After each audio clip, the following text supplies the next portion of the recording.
Transparency, the longest-running talk show on cable television, continues to be of service for the information needs of the Negrense. Transparency, a no-holds-barred discussion of current and relevant events that are imbued with public interests.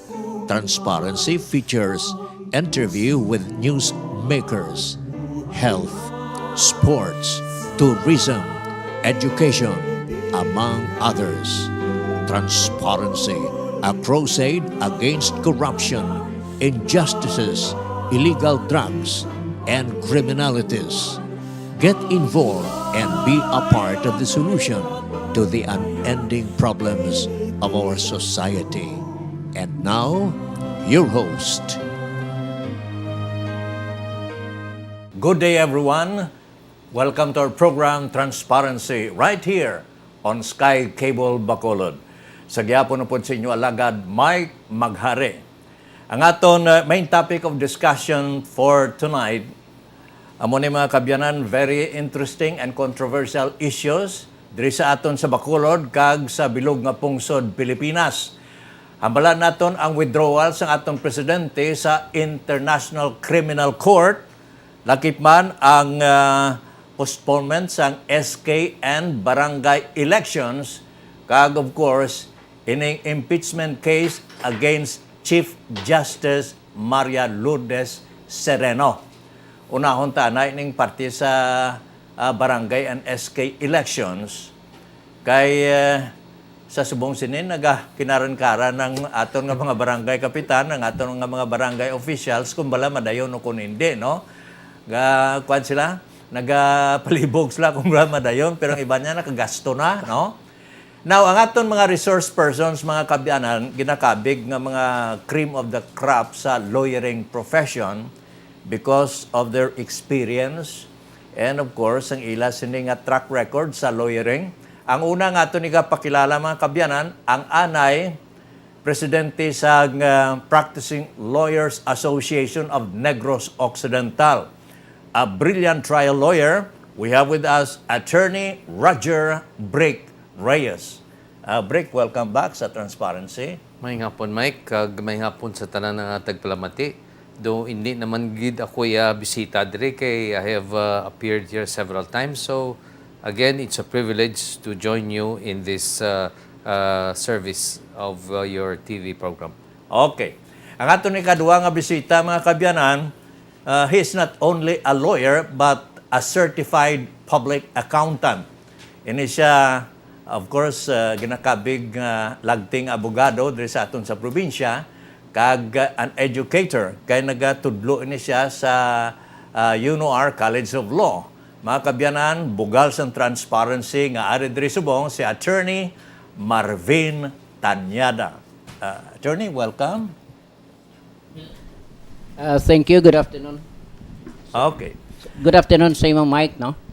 Ako daw, I'm already a habit to sa transparency kay more often than not daw na bisita ta diri ni Sir Mike, no? So sa tagpalamati sa aton mga viewers, mayong gabi sa inyo tanan. Nalipay kita nga kaupo naman naton ning mga I am being flanked by the brilliant lawyers. Isaya kon pagid ni he is a leader both private kag public, of course si Sir Brick Reyes, and the other one si Mayor Mike Ortiz, later on mag-national figure na ni Okay. Yeah, very soon. No? Thank you again sa aton mga viewers. Again, we are happy to be with you tonight. Okay. Mga kabyanan, ang aton taping sini hapon, pero ang pagwa sini gabi, no? Usually sa Channel 32, 8 o'clock sa gabi. Ang aton ikatatlong resource person, mga kabyanan, suki man sa transparency, a very good friend of mine. Ini siya not only a brilliant trial lawyer, not only a magician, but also a former mayor, a public servant, Mayor of Salvador Benedicto. I'm proud to have with us Attorney Jomax Ortiz. Good evening, Mike. Sa aton dira mga televiewers, no, it's a pleasure nga ari giding aton abiyande si Paniro, duwagi ka Paniros nga puro sa mga lagting kun si Mike pa kuno in degree mga lalagson. Buot ko na lalagson ido o Okay. Mga kabyanan, una-on ta hambalan ng parte sa kay CJ Sereno impeachment case nga sa subong sini aprobado na sa House of Representatives. Ang Justice Committee amo na ang nagbutuhay, laban gid isa lang ang hindi konforme, ang halos tanan niya konforme sa Committee on Justice. So ipasa ini sa plenary, no, sa tanan nga mga katapos ang House of Representatives kag butuhan ini. Then ipasa ini sa impeachment court nga amo ang aton Philippine Senate. Now anom ini ka mga kaso ginpasaka sa aton Chief Justice, culpable violation of the Constitution, ining corruption, Graft and Corrupt Practices Act, kag iban pagid nga mga panumbungon, no? Now, kuhaan natin sa pila ka mga statements. Una, si Attorney Brick Reyes, kunanong iya sining panindugan sa sining impeachment, kaya this is the only way to remove an impeachable officer through an impeachment process. So, Brick, sa imo lang, madayon gid ni, sa imo observation, abay daw, numbers game man nga dahan mo sa Senado. So what do you think? I think madayon kini eventually, Mike, ang impeachment proceedings sa Senado. Although hindi ni immediately siguro mapagasugdan kay may ara pa pending petition sa Supreme Court nga gin-file for co-waranto. Ining co-waranto ni nagasiling si Chief Justice Sereno is not qualified to be Chief Justice and therefore her appointment was not in order. And so the petitioner is asking that the Supreme Court in bank, with the exception of course of Chief Justice Sereno, will resolve that petition as to whether or not she is qualified to be Chief Justice. So ina nga co-waranto proceedings is presently pending sa Supreme Court. And although na aprobahan na ang articles of impeachment ng House of Representatives, I do not believe that the Senate will act on this until after nga ma-resolver anay ang co-waranto proceedings. Because do may prejudicial issue bla, nga in other words, kinanlan resolbahon anay na antes kita mong padayon sa impeachment. Kay kun pananglit, butang naton nga ma-deklarar nga hindi qualified si Chief Justice Sereno under the co-waranto proceedings, then there will be no need for an impeachment proceeding in the Senate. So, we have to realize nga ang nagpasaka sining co-waranto, hindi lang ang abogado nga privado nga si Attorney Gadon, but also the Solicitor General. So, there is some important issues there that has to be resolved first before the impeachment proceedings can begin in the Senate. Okay. Ito mga kabyanan, ang initial statements ni Attorney Brick Reyes may kang tanan sa sining impeachment case against the Chief Justice, no? Chief Justice Sereno.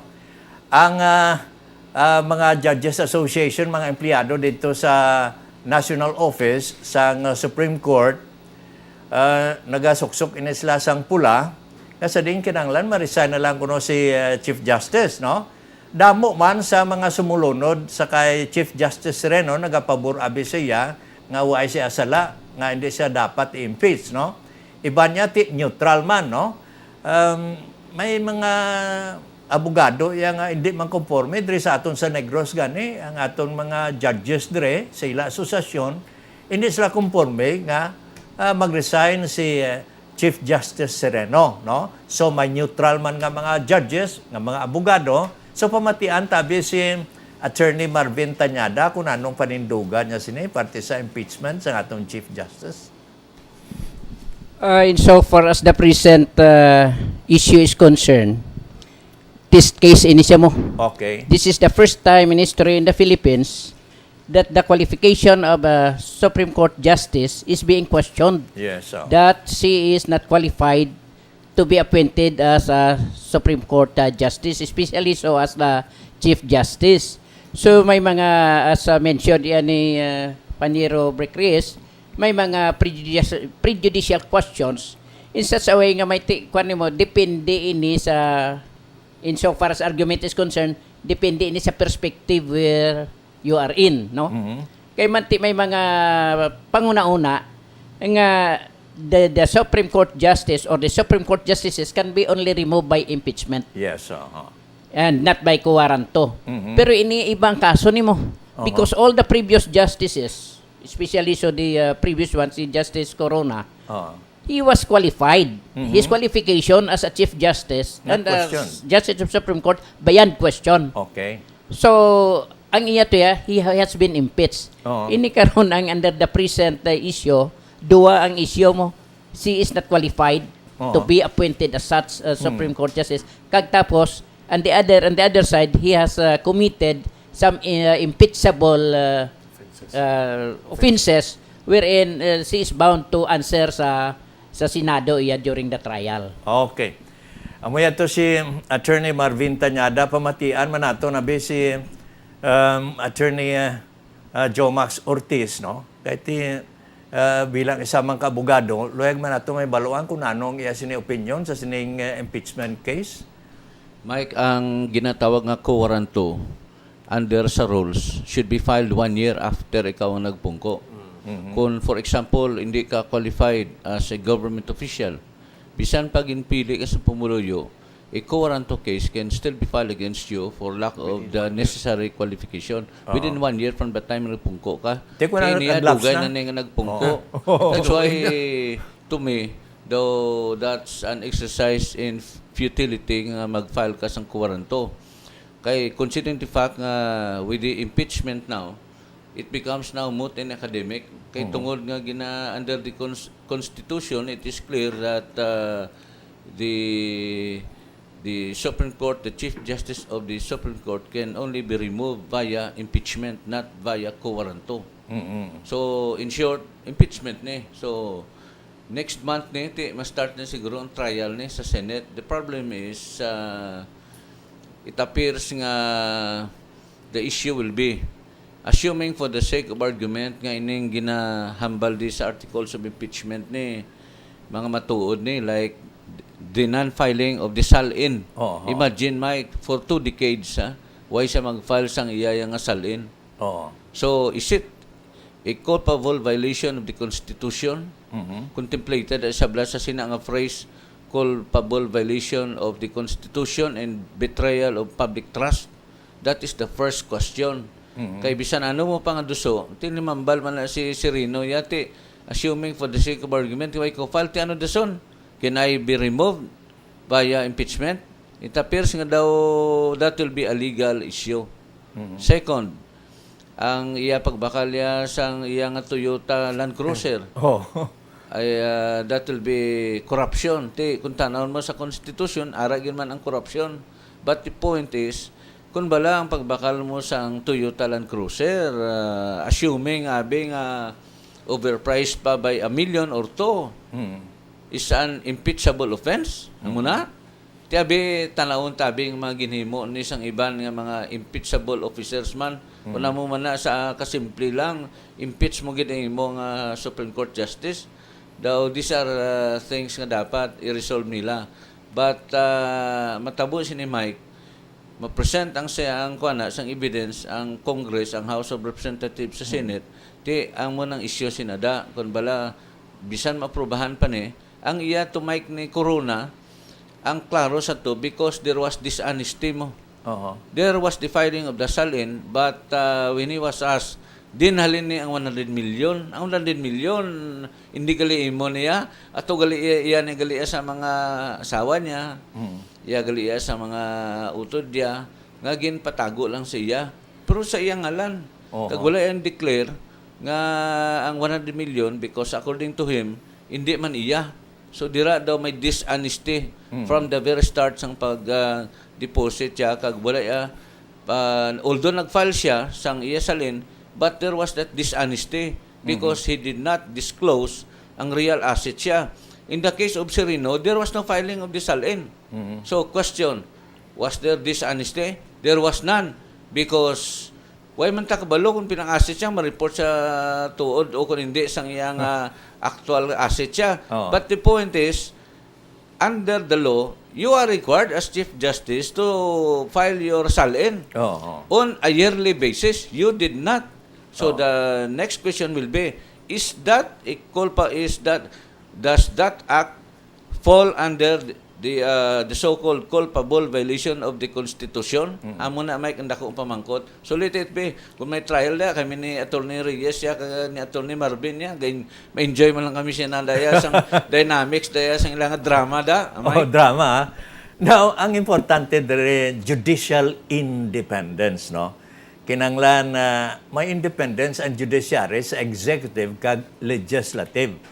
Ugaling ang iba nagasiling kung sa hustisya na gani sa justice system ta sa judiciary abi syado kahinay gid katama ang paghatag sa hustisya, no? The dispensation of justice syado kahinay. It take so many years nga ang mga claimants kung kaysa nagkalamatay na, no? So ang justice system ta syado ka masilay naton problematic, no? So, kung may problema, may solusyon gid, no? Ugaling kaduga na sini nga problema nga as of now, daw ang solusyon siya daw man ka snail pace gyapon, no? Napamatian ta pagid abi si Attorney Brick Reyes kung anong significance ni kung bala sa sining impeachment case nga ini mafektuhan ng aton presidente ang iya sini popularity o base kon gina tuyo man sang iban nga gamiton ini bilang isabi ka tikang nga mapukan ang gobyerno ni President Duterte. Anong take mo sini, Attorney? Mike, balukay ning impeachment proceeding is not only legal but also political. Yes, okay. I think kita yung nakaintindi, kabalugid nga mga puwersa behind this move is not just to raise legal issues, but there are political considerations. That is why they want to remove Muning Hambal sa iban nga they want to remove Chief Justice Sereno because she may become an obstacle, number one, to the approval of the proposed constitutional amendments in the Supreme Court. And number two, maybe even very controversial issues like the BBL, ining bangsa moro Basic law. Basic law. So, ang teorya sang iban nga hindi konforme sa ning impeachment nagasiling nga may political influence na dira gina-exert sa aton mga congressmen kag sa aton nga mga senators because they want to do away with her because she is not subservient to President Duterte. Okay? That is of course one theory. Of course, as pointed out by Attorney Ortiz, may mga legal issues man gid nga gin-raise sa articles of impeachment. But are these legal issues really grounds for impeachment? Amo nang pamangkot. Kay man ang aton Constitution, Mike, provides only for specific requirements to become an appointee in the Supreme Court. Number one, you have to be a natural-born citizen. Number two, you have to be at least 40 years old. Number three, you must have been practicing law for a minimum of 15 years. Number four, you have to be nominated by the Judicial Bar Council. And number five, you have to be appointed by the President. So, ini nga mga qualifications complied with ni Chief Justice Sereno. Ining issue about the SALN, iyan niya sang Judicial Bar Council nga requirement. In other words, when you are nominated sa Judicial Bar Council, the Judicial Bar Council will interview you, will require you so many documents. And one of this is your SALN for the past 10 years nga i-submit mo sa Supreme Court. Kag may iban pagin nga requirements. And then, the Judicial Bar Council will finalize tatlo ka nominees. Ihatag lang sa presidente, ang presidente mapili kung sinong i-aplion. Now, in this case, Chief Justice Sereno was nominated by Judicial Bar Council. So, there is a presumption that she has complied with all these requirements, including the SALN. Now, however, karon gina-raise ang issue nga pati yung Judicial Bar Council do paskaan nila kaso kay nga ginominate nga why sa nakasubmit kompleto sang mga salen. So then that's why kagso na do naggagamo pagini kay ang aton nga mga justices sa Supreme Court apparently ga dinis uganay man hindi man sila konforme sang pagdumala ni Chief Justice Sereno, who by the way was the youngest among the oldest sa mga justices nga ginlumpatan niya sila kag siya ang ginappoint Chief Justice. So it has been complicated not only by the legal issues but also by the political issues and even the infighting in the Supreme Court. But let me go back sa imo punto about the judicial process nga kadugay. Ang judicial process in a democratic country is always madugay. Because enshrined in the Constitution is the right to due process. Due process means that you have to be given a copy of the complaint, you have to be given an opportunity to defend yourself, and you are presumed innocent until proven guilty beyond the shadow of doubt in criminal cases. So the judicial process is always slow in democratic countries. Luwas sabi sa postponement sa mga abogado. Sa mga postponement, bisa sa postponement, subong ginasukot na nila kami 200 pesos kada file postponement. 500 na? 500 na gani, according to Marvin. So, my point is that the problems of the judicial process, of the judicial system in the Philippines is separate and distinct from the issue of Chief Justice Sereno. And to solve that, we have to do many other things para ma-hasten ang process.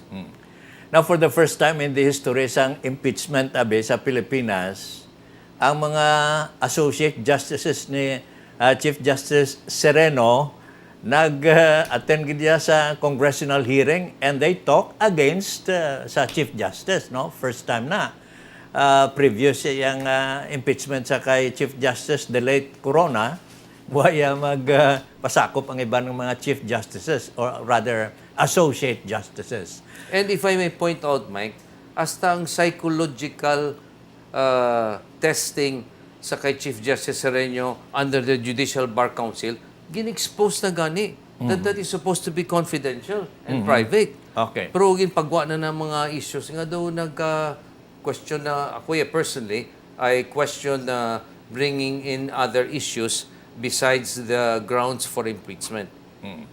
Okay, now sa ilog kita mga kabyanan sa sining pag-withdraw sa atong presidente sa International Criminal Court nga kadamo sa mga negative criticisms hindi lang rin sa aton sa Pilipinas kundi sa kalibutan, no? Ang latest subong ang aton ng International Criminal Court luyag magdialog sa presidente tisling sang presidente sling too late na magdialog kati ma-withdraw mo uluhan siya bla. Pero luyag man nato may baluan kung anong implications ni kung bala kinanglan nga antes withdraw abis ang presidente ang membership sa ICC kinanglan gid bala nga ratify sang Senate, no?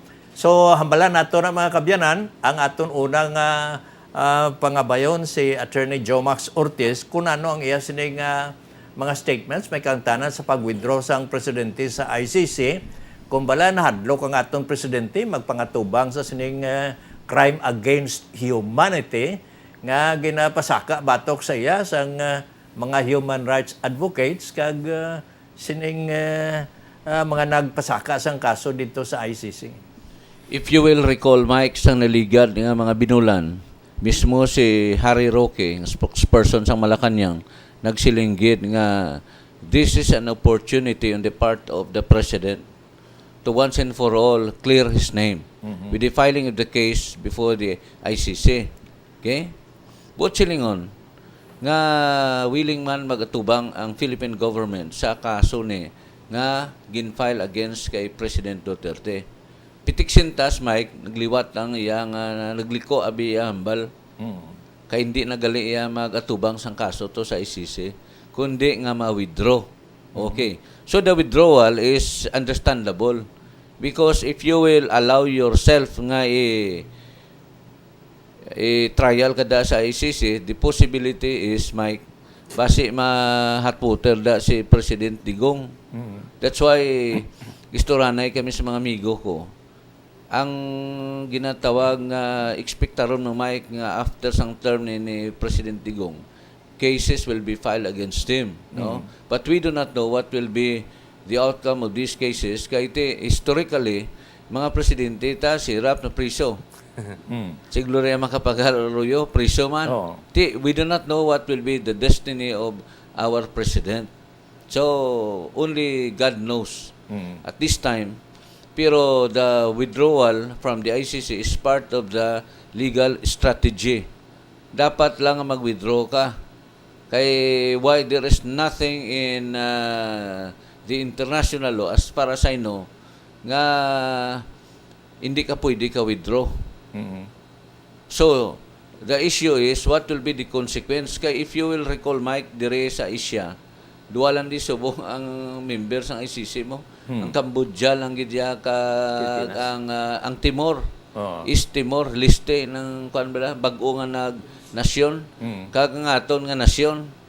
The question is, ginratify na Mike sang Senate, can the President or the executive branch of the government pwede siya maka-withdraw insigida? So, this will be a legal issue, Mike, nga alato bangon. Kay base ang matabo, mag-withdraw siya, pero masigi man ito gyapon sang preliminary investigation. Of course, padalan siya sa PINA, kundi siya magsabata, that will be already waiver. Kag ina natabo na Mike sa pag-away sa ang China, kag ang sang aton nga claim bla sa Spartlina, kwanto, wait to magsabat ng China. So what was the effect of that non-filing of your answer? The effect was waiver. Ang decision was in favor of the Philippines. Although sa subong, way man na ginapa-implementarya sa aton nga nasyon. So this is one thing nga basi bala Mike nga mateknikal ding aton nga presidente. Because kinahanglan pa bala sang publication sa official gazette? The answer is no. Only laws siya, Philippine laws, ibutang mo sa official gazette. Pero ang mga international law, for example, mag-convention ikaw isa ang Philippines isa ka signatory sa United Nations. Isa siya ka signatory sa Law of the Sea. Isa man siya ka signatory sa Rome nga treaty. Party sa ICC. Kinanglan bala ni i-publish pa sa official gazette? To me, the answer is no. Hindi na naiyamay kinanglanon. Pero with all due respect kay Professor Roque, no? Daw batid man sa international law, I do not know kung nga ako yan mismo tingala ko sa muna sa iya opinion nga kinanglan pa ibutang sa official gazette. Hindi na naiyamay necessary ang publication sa official gazette. So anything may happen because according to the ICC, despite the withdrawal of the Philippine government from membership with the ICC, sigihon nila ang preliminary investigation against the president.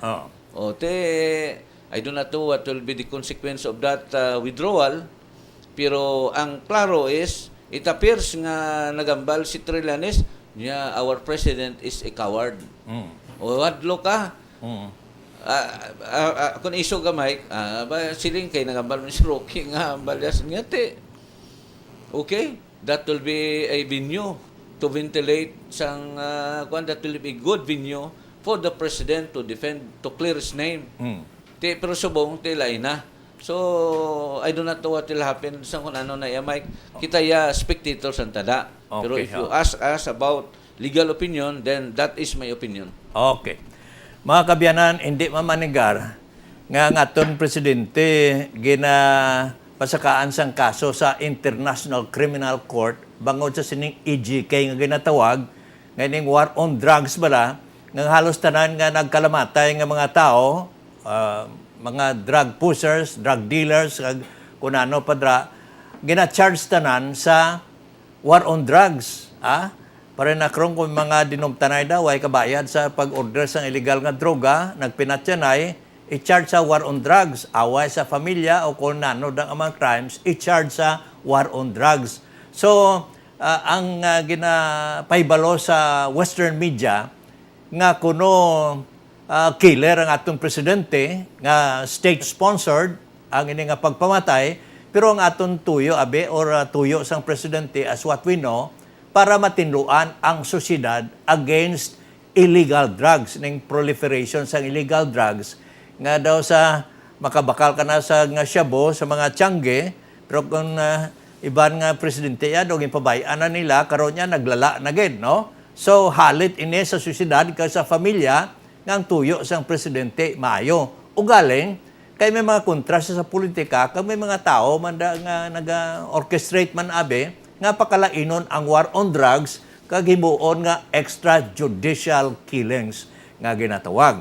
Now, pamatian tabi si Attorney Brek Reyes. Brek? Mike, I just want to make a comment nga suno sa akon na nabasahan ang kaso ni sa International Court of Justice is not only based on the extrajudicial killings sa anti-drug campaign ni Presidente Duterte, but also on the Davao Death Squad. Ito balang allegations nga ginpresentar ni sa Senator Trillanes with witnesses of persons who were participating in that Davao Death Squad. So Matubato, there are two grounds there that will be investigated. It's still, wala pa man may napasaka na kaso, they're still in the stage of preliminary examination. So, depende na kung saan mga testigo nga mag-alapir dito, then there will be a resolution of whether a case will be filed or not. Attorney Tanyada, no, ning parte sa crime against genocide, no? Crimes against humanity. Humanity. Yes. Tell us more about this, abi, may idea ka parte sine. Well, usually ang crimes against humanity ni mga genocidal acts ng mga leaders pala. That's why ang aton nga kwan insofar as the Philippine perspective is concerned, those who are in the side yes ng presidente ang according to them it is just a matter of semantics that we are designating this name war on drugs. But actually that is law enforcement. Because our authorities are running against those people who are violating the revised penal code, no? Especially this 9165, no? Republic Act 9165. So according to them, this is just a law enforcement, but it was just denominated as war on drugs. So this should be differentiated. This should be distinguished from the crime against humanity, kag nga genocidal act. Because a crimes against humanity, without no apparent reason, it is not law enforcement, but it is just to abuse of your power, to oppress people. Muna nga usually ang crime against humanity. I see. Mga kabyanan, very interesting atong ginambalan. Additional comment from Attorney Brek Reyes. Brek? Mike, just para maintindihan sa ato nagkapalamiti kung ano ining crimes against humanity, the best example is dito natabo bala sa Bosnia Herzegovina nga ginapamatay nila ang mga Muslim. Basta Muslim ka, man, woman, and child, why ka man sa may ginhimo nga malain, but because you are a Muslim, you are open season nga pwede ka ma-execute. Para ito sa mga Jews sa kay Hitler. Yes. That is also a crime against humanity because why man to sila may ginhimo nga sala, pero ginpang patay sila, ginpang execute sila. So ini ang ginahambal sa aton gobyerno nga ining kalamatay man niya sa anti-drug campaign, hindi niya crime against humanity because this is a campaign, a law enforcement activity. Amo gani nga aton nga presidente sa Amerika, si Donald Trump, may press statement siya nga ma-impose ang death penalty sa Amerika sa sining mga drug dealers, no, nga madakpan. So daw kasunod-sunod man si President Trump sa kay Digong Duterte, mga drug dealers kinanglan madula sa kalibutan, no.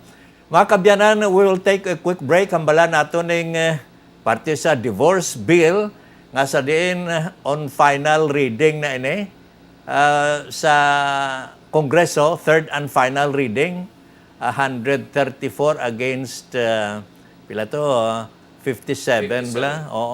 So happy ning mga may kaso sang divorce, kay kwan absolute divorce na gid mo, no? Duwa lang ka mga pungsod sa kalibutan ang wala sang divorce, ang Pilipinas lang kag ang Vatican.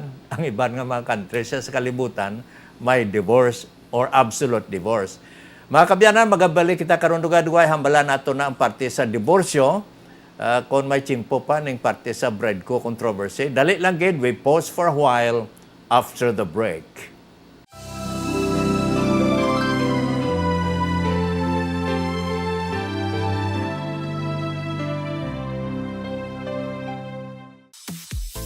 AVM Bernardo Slaughterhouse, the Bacolod City amateur, engaged in slaughtering services, are committed to provide quality, efficient, and reliable slaughtering services to the people of Bacolod and other neighboring provinces with the utmost care of our environment, health, and safety of our people.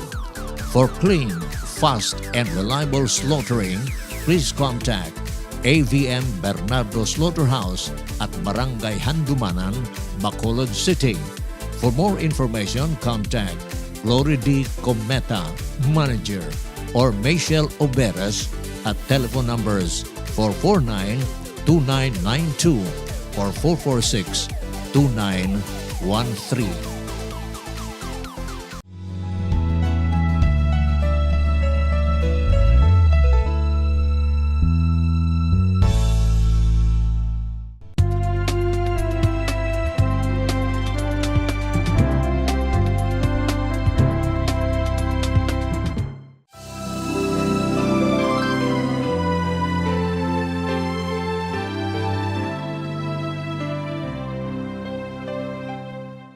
Welcome back to our program, Transparency, right here on Sky Cable Bacolod. With your host, Mike Maghari, and of course, our resource persons, attorneys, Jomax Ortiz, Marvin Tanyada, and Brick Reyes. Now, divorce bill ang aton nga pagambalan mga kabyanan, napasar na sa lower house ang divorce bill 7303, no? House Bill number 7303, nga sa din an act instituting absolute divorce and dissolution of marriage in the Philippines. 134 ka mga congressmen ang nagbuloto, 57 lang ang nagkontra sini, no?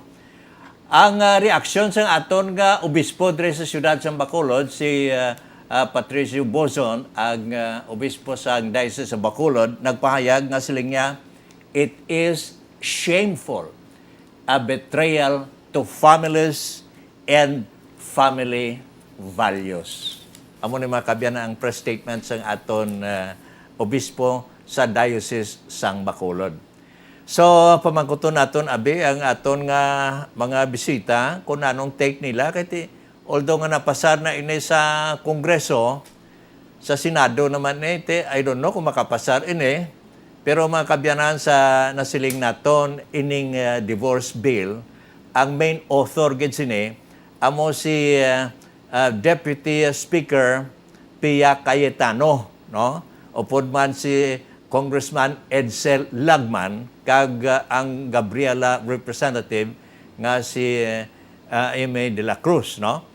Now, kuha naton sa mga statements ang aton nga mga resource persons. Una abi si Brick Reyes, attorney. Ano mambal mo sa sining divorce bill kay absolute na nimo? Actually, Mike, we have also absolute annulment of marriages now. In other words, a party who has been previously married can file a petition for annulment of marriage based on the grounds provided in the family code, or even ask for a declaration of nullity that will be equivalent to a cutting of the ties, which is the objective of divorce. Yes. Unfortunately, medyo madugay kag magasto ining proseso. So that ang iba nagasiling kung wala ka kuno isa ka 2,000, hindi ka pa-annul sa marriage mo, kaya man may gastuhan ka sa psychiatrist or psychologist, may gastuhan ka sa abogado, may filing fees, may mga witnesses pa, may mga studies pa nga required. So, in other words, it became the issue against the present annulment process is magasto kag madugay.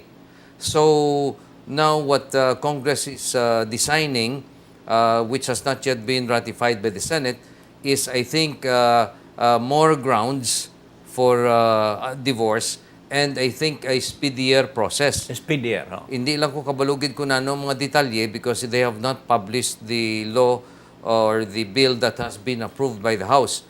But I believe that the church also, ang simbahan, nag-allow na sang annulment of marriages. May ara man sila sa ilang proseso. Dira, pero daw laban sila da nga makakuha sa ilang annulment, do medyo mga manggaranon lang. Manggaranon lang, oo. So gwa bilang what the other issue is that do ang pigado yaway pasingadtuan kung may valid grounds for divorce man sila. And I think the House bill designs to make it faster, simpler, and less expensive. Na amo na gusto, simpler kag dasig, no? Kag hindi magasto. Now, ang iba nagasiling nga nahano gid ning annulment man. Ano ang difference ang annulment kag divorce abi? Attorney Tanyada? Mike, under the family code, ang annulment lain pag siya sa dissolution of marriage void from the beginning mo, no? There is a family code. As same with Paniro break nga wala man ko nakakita gid kun ano gid ang mga grounds sa aton nga under the absolute say ng bago nga bill, no?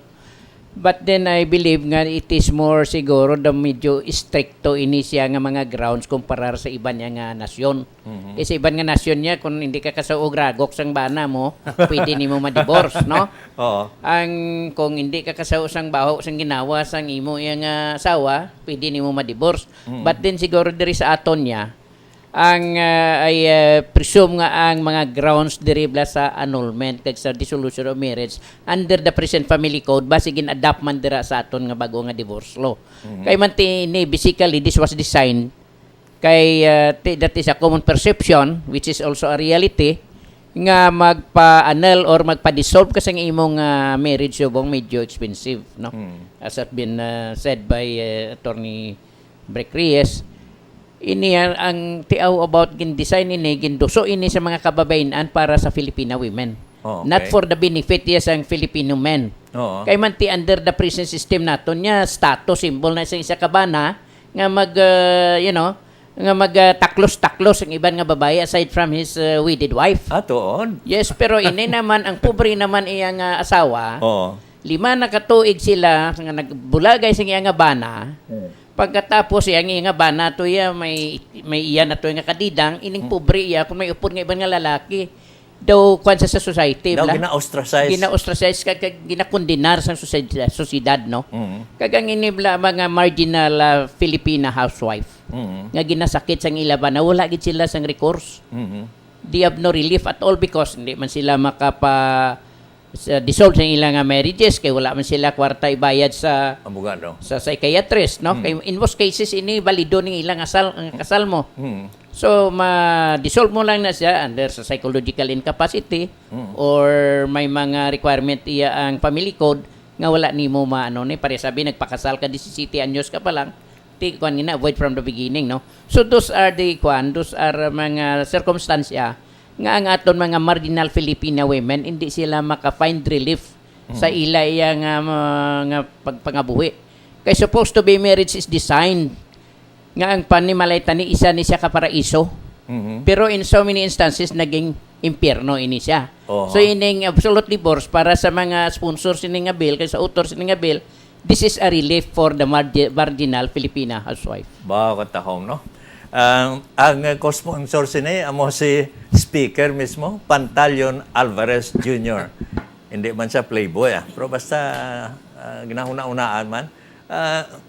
Attorney Joe Max, ano mambal mo parte sa sining divorce bill nga ini kay daw ang iban sini daw happy gid, ang iban daw gakasubo. Interview pa kami sa Una gid Mike, depende ni sa mag-asawa mo.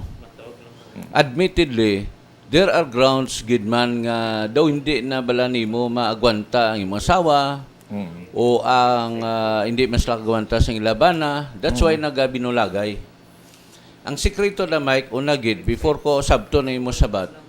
Ang sikreto Mike sang happy marriage una gid silingya ano ang sikreto mga tips ko ni Mike sa mga lalaki sa mga lalaki. Una gid nga sikreto sa happy marriage is kung ano hindi gusto sang asawa mo, amo na ang obraha. Kibot ang migo ko, ninano pare Jumax. Niko pare, kung ano hindi gusto sang asawa mo, amo na obraha na. Niko hindi gusto sang asawa mo magtigang, ikaw tigang. Hindi gusto sang asawa mo manglaba, ikaw laba. Why na sikreto? Niko sa iya, niya pare sugiran ta ka pre. Married ko sa wife ko subong. 28 anyos kami nga kasado. Waay kami katilaw away. Sa bilog 28 anyos, isa lang gid kaadlaw nga nag-away kami ka misis ko. Ano? Nya nga nag-away kamo sa tungod adlaw sa 28 ka tuigaw. Niko sala ko abi mo kay nagbato pa ko sa iya mo. Kay kunoy lang ako magsabato pre, hasta subong waay kami katilaw away. But sing hindi kay magsabat-sabat sa asawa mo. Na that's why Takusa. ang estudyante, yung pamangkot, siya niya, Dad, may assignment ng bata mo. Niya, Dad, ano gani, Dad, ang diferensya sa complete kag sa finish? Niya, anak, when you marry a girl, kagusto ang inpakasal mo, then your life is complete. But, kung mapangasawa mo, inang babae nga perteged, nga hindi magwanta, then you are finished. Kagod ang ina nga babae man nga napangasawa mo, obraya shopping, kagway na sa obraon, then you are completely finished. Kita mo lang yun. That's why, Mike, ang akong amigo, 1 year after siyang inkasal, nag-text siya sa iya nga mother-in-law. Abi mo na nung text siya sa mother-in-law ya? Ano? Niya, I am requesting permission to return your product because your product is mechanically defective and inefficient. Abi mo, Mike, anong sabat sang mother-in-law ya? Your request is denied for 3 reasons. Okay. First, you have already overused our product. Second, the 1-year warranty has already expired. Third, the sale of our product has already been broken. And the fourth and the most important is, it has been our commercial policy in the family. No return, no exchange. Masyado ka tahom sang mga jokes ni Attorney Joe Max Ortiz, no? Parte sa marriage and divorce. Kaya very interesting ini nga topiko, no? Ilabi na gid galing. Kabalo ka, Mike, ang ato ning pag-asaway, I do not know, no? Sa amon experience ni Paniro Break. Ni Paniro, Marvin, Mike, siling, basta bago pa lang ka mo, Mike, makasal, abi sang first year of marriage mo. Abi mo, Mike, ang kalantahon na namon nga 3, Mike. Ano? Araw-araw, gabi-gabi, na araw-araw, gabi-gabi, lambing. But, Mike, after 5 years of marriage, ang aton asawa may kalantahon. Abi mo, anong kalantahon sa asawa mo? Mahal, saan ka nang galing kagabi? After 5 years na? After 5 years. Okay. Another 5 years. Ang kalantahon sa mga asawa, tabi mo na, no? Ano? Gaano kadalas ang minsan ka lang mahagkan? Mike, another 20 years of marriage. Okay. Plus 20 mo pagid. Abi mo, anong kalantahon naman sa kasawa? Kung liligaya ka sa piling ng iba. Ano to? Okay. Plus another 20 years, Mike. That will be ang mga 40 years. Siguro, ang mga Paniro ko may edad naman. This time, ang may kalantahon, Mike, ang mga bana naman. Yan anong kalantahon sa mga niya. Wala na akong naramdaman. Niya, wala na akong maibubuga. Wala na akong naramdaman. Another, Mike, 10 years. Okay. Edad yung mga siguro, mga 75, 80. Dua ka mo, Mike, may kalantahon mag-asawa. Ano Yan na? anong kalantahon sa mag-asawa? Maala-ala mo kaya. Siling isang amigo, niya ti pa rin Jumas, gali, kung mo, anong imo yung timsong? Ang ako niya timsong, abi mo na, no? Mayroon pang akong naramdaman, wala naman ibubuga. Amo yato mga kabyanan ang aton nga topiko parte sa divorce kanami sang mga jokes ni Attorney Joe Max Ortiz, no. Very amusing kag talagsahon mula mabatian sa mga abogado, no. Mga kabyanan, hambala naton ang lokal naman nga issue diri sa aton sa Bacolod ning parte sa Bradco controversy kay iban way kabalo, no. Pero for the benefits ng aton nga mga viewers sa mga Bacolod non, ining Bradco controversy mga kabyanan natabo ini bangod nga ma-expire ang kontrata sa syudad kag sang Bradco 2020 pero gin transaksyon na may ara na nga expiration abe pero na-extend na ini for another 25 years, no. So, makatiringala. Ang iban nga nagasiling nga, nakadasig daw nga, way pagani ma-expire, i-extend na. Dali lang gayud, we pause for a while. After the break, hambalan natin na dugay-dugay.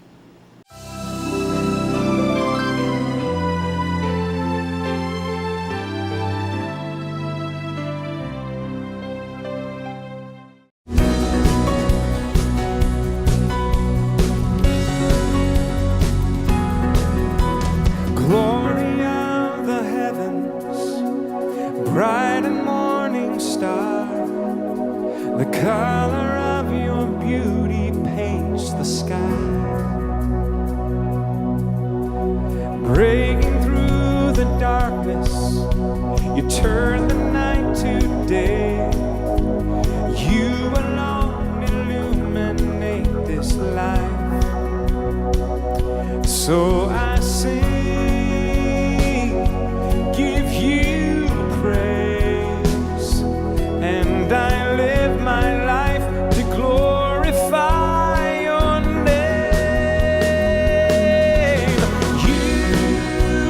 You are the light that shines, radiant beauty of a king, power to set the captive free.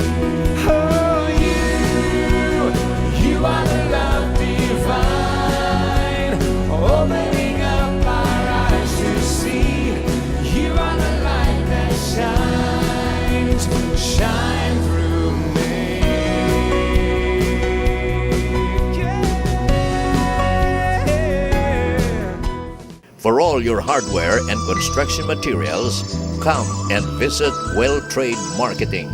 Well Trade Marketing has all the complete line of hardware and construction materials, from paints, steel bars, cement, nails, GI sheets, and many others. You name it, Well Trade has it. Conveniently located at corner Lopesina and Rosario Streets, Bacolod City. For more information, please contact 434-2672-274.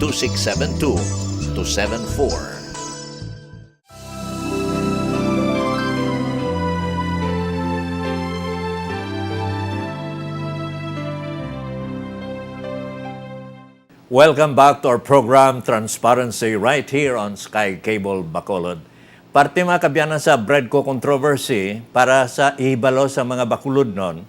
Pamatian tabi si Attorney Brick Reyes kung ano mambal niya sini kay luto na nalutong Macau na ang transaksyon sa Bradco ang aton nga mga opisyales nga pilian sa syudad by 2019 wala na sang bargaining power sa sining transaksyon sa Bradco kay natapos na sang administrasyon ni Mayor Bing sa sinilang tuig, no? So, anong take mo sini, Brick?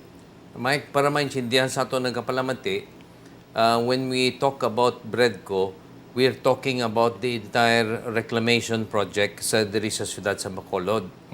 Kag sa sining reclamation project, may porsyon dira under the contract nga himuon puerto kag ang managiya sang puerto among siyudad sa Bacolod. For the past 20 plus years, ginparinduhan ining puerto sang siyudad sa Bacolod at the rate of 800,000 pesos per annum. A very small amount considering the economic importance of this port. Balo ka as an economist or a student of economics, ang isa ka puerto, isa ka vital link ina sa ekonomiya sa isa ka syudad or probinsya. Kay tanan nga mga goods, bugas, simento, even all our clothes, motor vehicles, food, most of it ginapaagi sa puerto. Kag pag-agi sa puerto, siyempre may ginabayran na siya nga pang transportation, may ginabayran ina nga pang arastre. Kag dako ina ang epekto sa ekonomiya sa isa ka syudad or probinsya. So, ang puerto sang Bredco ginparinduhan sa syudad sa Bacolod kag ining 25-year contract is supposed to expire in the year 2020. But before the expiration, gin-renew na for another 25 years. So karon may mga question and among them is for si Vladimir Gonzales is raising an issue nga ginpadali-dali pag-extend for another 25 years nga ang ginpasaka mo lang renta nihimo na 6 milyones kada tuig imbis 800,000. Kay sigon sa kay Vladimir Gonzales, may investors siya kung tani nga interesado mag-invest in the development of the port and for a higher rate of rental. Kag kung kadumdum pagyud ang ato nagaplamante, may isa ka kaso nga ginpasaka ang Bredco kontra sa syudad sa tung tinion man ni Mayor Bing nga gusto nila i-take over ang operations sang puerto. Hindi iya sang reclamation kundi puerto lang. Kag dito sa pagkasuhay naka himo sang statement dito si Mayor Bing nga he believes nga dapat bayaran ini mas madako ang rental and the figure that they were discussing was 17 million 17 million. per annum. Te? Now, you have to understand that in the year 2016 and 2017, ang 5% nga ginasukot sang aton na PPA, porsyento sang ilang man ila bilang daw nga wharfage expenses etc. kag ilang pagbayad sa pag-usar sang puerto, 5% nila was equivalent to about 60 million pesos. Bawo nako gali. So if you extrapolate that 5% is 60 million, that means the total income, gross income of the port must be more than 1 billion pesos per annum. Baho, Sobra wala isa ko ka ulit. bilyon ang Oo. gross, no? So therefore, nagkapati ang iban nga daw kagamay sinisang 6 milyones kag nga gindali-dali. So there is an issue now, and I think it will become a political issue of whether this contract extending Bredco's lease of the puerto, not the reclamation, kundi puerto lang, for another 25 years is tainted with irregularities and is disadvantageous to the city of Bacolod. Therefore, a ground for a complaint to be filed in the office of the Ombudsman or maybe even in court to question its legality. Tingnan natin ang iban nga mga pumuluyo dre nga ginaprubahan sang mga konsehal dre kag mismo sang aton mayor ini nga transaction nga bati ko daw ay man bidding kuno kinanglang gid bala bidding sini. Well, there are two opinions there, no? Ang isa nagasiling ati como extension man lang, there is no need for a bidding. You can just extend it because that is a provision of the original contract. Now, there is another opinion that says na dapat ipabidding gid kay there is a provision in the contract for renegotiation. So therefore, mag-renegotiate ka, dapat magsisa ka kung may iban pang offer nga mas mataas kay nga ihatag mo sa 6 milyones kung may iban pa nga nag-offer sang mas madako.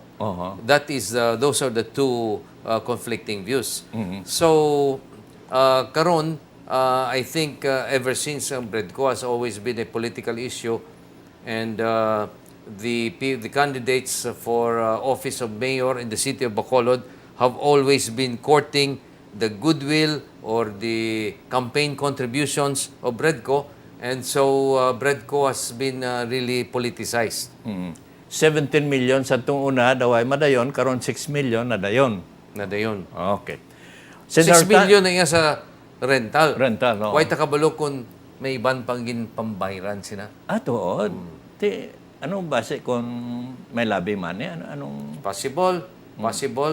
Maybe you should interview some of the councilors if they received any consideration, lobby money or whatever, or natawag ba lang inang signing bonus. O Tuod. signing bonus or shut up bonus. May duwa na mo. Oo. Ang iban signing bonus, makabaton sila. Ang iban shut up bonus para hindi lang sila mag-iskandalo. Tuod. Sige. Ang atong chimpo, would you like to comment, Max, parte sa Bredco? Lipot na, Mike. Oo. Hambal ni George Washington, Oo. Mike, only a few have the virtue to withstand the highest bidder. Mike, ini ang issue sa Bredco. Councilor pa ko, Mike.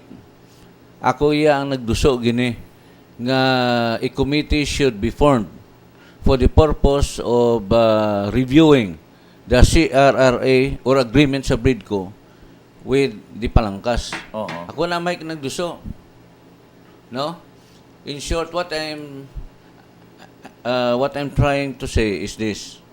Ina, Mike, ang sa Bredco, kwarta na da, Mike, ang pertigin nga ginawa yan. Aha. Ang kwarta sina, hindi laglahog. That is why, ang duso unalin sa una pa ya, we take over. Ang arkila sina, 6 milyones, si Mana lang na, Mike. Pero, kung ang syudad mismo among mag-take over sina, because it is clear from the CRRA or the agreement between Bredco that the city Bacolod can anytime take over. As to why, hasta subong, why pa mag-take over, dako nga pamangkot, Mike. That is why nga ako I really challenge all councilors of the city of Bacolod to maybe once and for all reviewhan nyo ang CRRA kung din ang mas advantageous take over or Mike, pila na ka-attempts sa take over, hindi naka-take over. Why ako I still have to see one councilor nga mag-away gid sa sinang issue. Kaya nadumduman ko, Mike, ginambalang ko na si Attorney Kanya Lindon. Don, kunara ta duwas council, kita ni ang maaway sinidire. Ang solusyon sila na, Mike, kung mo nga in the agreement, the city Bacolod owns sobra 50%, Mike, sa entire area na sang Bredco. Amo ng agreement na, Mike, tinga ang Bredco yung nag-operate sinada, not the city of Bacolod. That's why base why expertise ang hindi matiko? na nga tungod wala expertise, kundi, Mike, hambal ko na.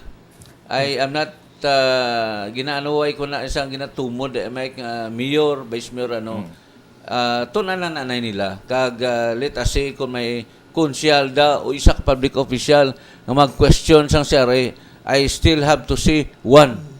Kung amo na siya one, mag-question na, then saludar ko da sa imo. Ito si Attorney Distrito. No comment ako na, Mike, pero wala man siya nag-question.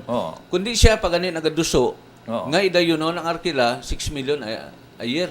Bale siyang sponsor. That's why ang ako na, Mike Mambal, Mike, kung may aral naman nga councilor, or any public official for that matter, or anybody from the city of Bacolod, nga mag-question sa Senada, kay apparently, obviously, it's to disadvantageous nga iparkilaan mo sa Bredco. The city of Bacolod should take over. Okay. Since our time is running short, pangabayon naton ang aton nga mga resource persons, ang ila sini nga parting shots. Una si Attorney Tanyada. Marvin, Attorney. Thank you, Mike, for inviting us. I was again enriched, intellectually enriched and politically enriched with these two lawyers at my side, And thank you very much for being with you. And thank you, Attorney Reyes and Attorney Ortiz, for sharing to us and to the viewers your wisdom and intellect insofar as political and social economic aspect of our nation is concerned. Okay. Thank you very much and good day. Okay, thank you so much. Attorney Marvin Tanyada. Okay, sige. Ang akon nga kuan ng Mike, malib lang ko sa isa ka joke, kay kuan in relation to divorce. Kay balo ka, Mike, subong duha man ka butang mo kundi katakusa, halos ang mga kami Mike nga mga bana, way ko gatungod sa imo. Usually Mike kinunglan ang atong asawa Mike under man ta. Kay balo ka Mike migo. Ang akon migo niya sa asawa. Ginbaklan Mike sang walkie-talkie na. Kay bana ya atulan sa kapian sa unan niya tawag ya para niya na Carlos sinita ni asawa mo ha. Puli na de kay manglaba ka pa. Over. Sige sa asawa. Abi mo sabat ni Carlos migo ko. Niya nita si Carlos ni bana mo. Mapuli na ko da kay manglaba. Under. Hindi over. Okay. Mga kabyanan, si Attorney Jomax Ortiz. Ang aton nga parting shot si Attorney Brick Reyes. Brick? Thank you, Mike. Salamat man kay Attorney Ortiz kag kay Attorney Marvin sa inyo pag-upod diri sa aton pag sapul-sapul sa issues diri sa siyudad sa Bacolod. But I think what is more important to realize is that we are living in very exciting times. Exciting because we have a president who is proactive and a citizenry that seems not used to such a kind of a president. And so, damo sang kambyo nga ginahimo niya, many of which ginaubdan naton, but some of which gabalingag man kita, kaya hindi kita konforme. But in general, I think we have a situation where change is happening at a very fast clip. And so, kinahanglan mag-adjust na kita nga sa sini mga sunod nga binulan tinuig madamo sang kambyo diri sa aton sa Pilipinas. Okay, thank you so much. No? Mga kabyanan, si Attorney Brick Reyes. Ang atong words of wisdom, a successful marriage requires falling in love many times, always with the same person. Ang inyong alagad, Mike Maghari, nagasiling, thank you so much. God bless everyone. You have just viewed Transparency right here on Sky Cable Bacolod. Be with us again every Monday, 10 p.m., Channel 40. Wednesday, Friday, Saturday, 8 p.m., Channel 32. And Sunday, 12 noon, Channel 40. For comments, suggestions, and ad placements, please contact Mike Maghari at cell number 0919-260-6943. Keep informed. Keep it here on Transparency, Sky Cable Bacolod. Thank you for watching. Happy viewing, everyone.